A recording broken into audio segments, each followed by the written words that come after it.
This is iRadio in the morning. It's Cooper and Una, and we're very excited. I'm really buzzed to have another I Love Irish artist on with us this morning. Fake Fine is one of my favorite tunes from the pandemic because it was a big eye opener for us all. We're delighted to have you back on. You have a brand new track called Need You Back. Robert Grace, how are you? Hey, Rob.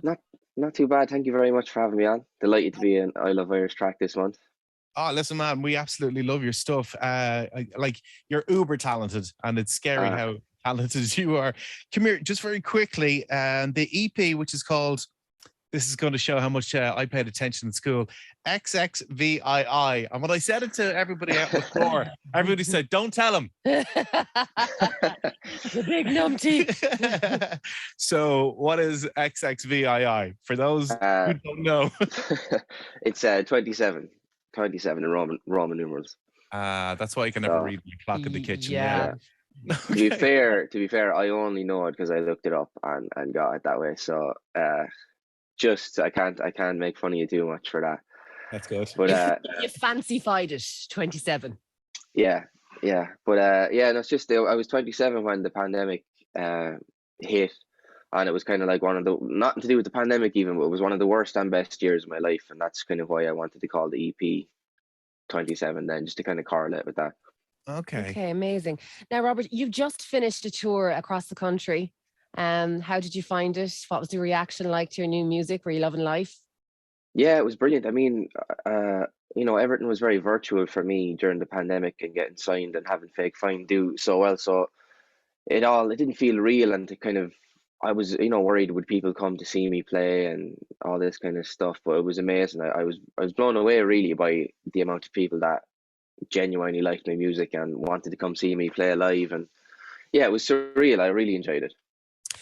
And do you have any festival dates coming up or any international plans? Because I know you have an unbelievable TikTok following. Like, what is it up to now? 1.5 million or 2.2. 2.2, baby. Yeah. And the majority of those are in the States. So any plans to go stateside?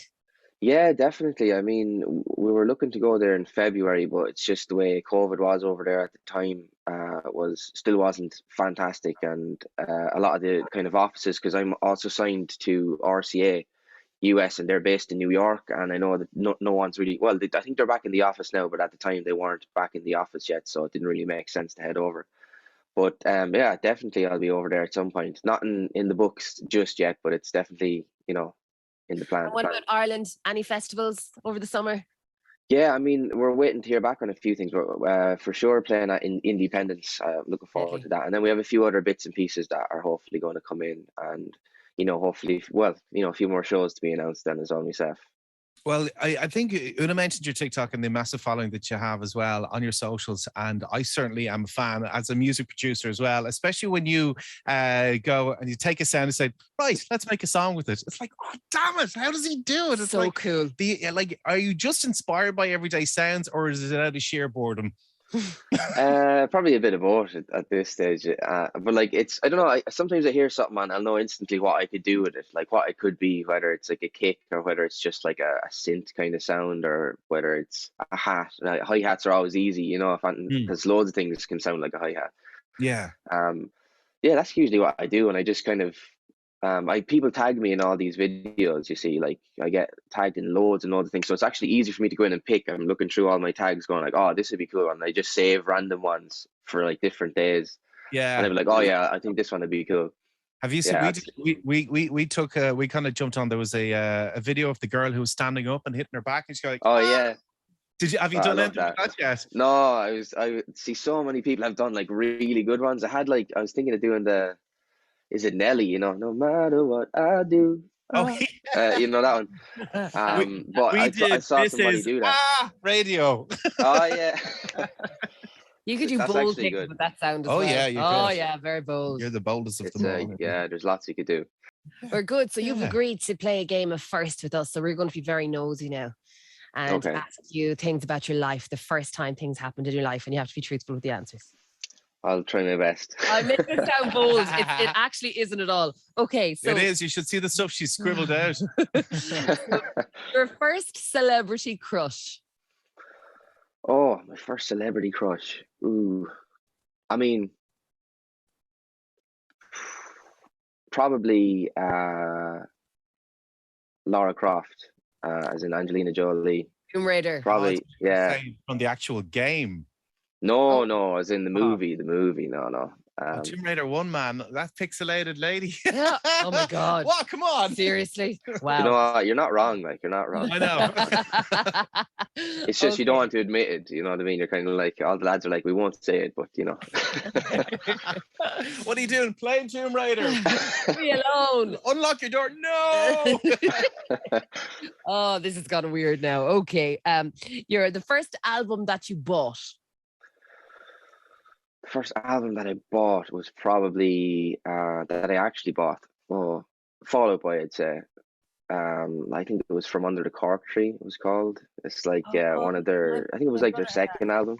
I absolutely love Fall Out Boy, and that I absolutely played the poop out of that. So I did. Yeah, the poop out of it. Yeah, my brother's a bit of an emo. Were you a bit of an emo back in the day? 100%. Yeah, still probably am a little bit. Yeah, that's cool. You listen to his lyrics. Undercover emo. Yeah, amazing. The first gig that you went to? First gig I went to was probably one of my brother's gigs, as in it just being on it. Like, he was in a band called Scuba Dice, and I never really went to shows before, and I went along. They did a bit of a tour around Ireland and stuff, and I went with them, and yeah, that was kind of my first. I absolutely loved it as well. See, I knew all the songs, and I was, probably a bit biased on, just how amazing I thought they were. And was that your kind of first taste of showbiz then? It was like, definitely. Yeah, like they were on Eurostar years ago. Do you remember Eurostar? So we actually went up to the Helix a few times and like got to see him up there. But like, my first show apart from that was probably Paramore. Like, as well, as you can tell, very emo again. But, Oh my God, yourself and my brother get on really well. Your first car was an Opel Corsa. Can't remember the year, but it was probably one of my favorite cars. What color was she? Blue. Did she have a name? No, to be honest. Car. Car. Yeah. And your first my first what? Yeah. Oh God! First gear in the Opel Corsa. Yeah. Can you remember? I remember how old. I think I can remember how old I was. I think it was probably like 12 or 13. Yeah. The name of the person, is that what we're looking for? No, just the experience where it happened. Was it like, was it scary? Was it like terrifying? Yeah, terrifying. Did your friend set you up, or did one of your friends ask her to shift you, or did she ask you? It was usually, do you know the case where like someone texts off your phone, but it's actually you, and you're like, oh, here, Robert, I have Robert's phone here at the moment. He's one. I just wanted to ask you, would you shift him? One of those situations. So you pretended you never did that. That used to happen the whole time, where you'd pretend that your friend was texting them from your phone. You know what I mean? It was so stupid, and it worked though. But it worked though. Yeah. That's clever. Brilliant. I love that. Cool. Well, listen, Robert, we absolutely love catching up with you. We love having you as an I Love Irish artist on iRadio. The new single, Need You Back, is out now. We can't wait to see you in studio, hopefully really, really soon. And thanks for hanging out, buddy. Thanks a million, lads. Thank you very much for having me on.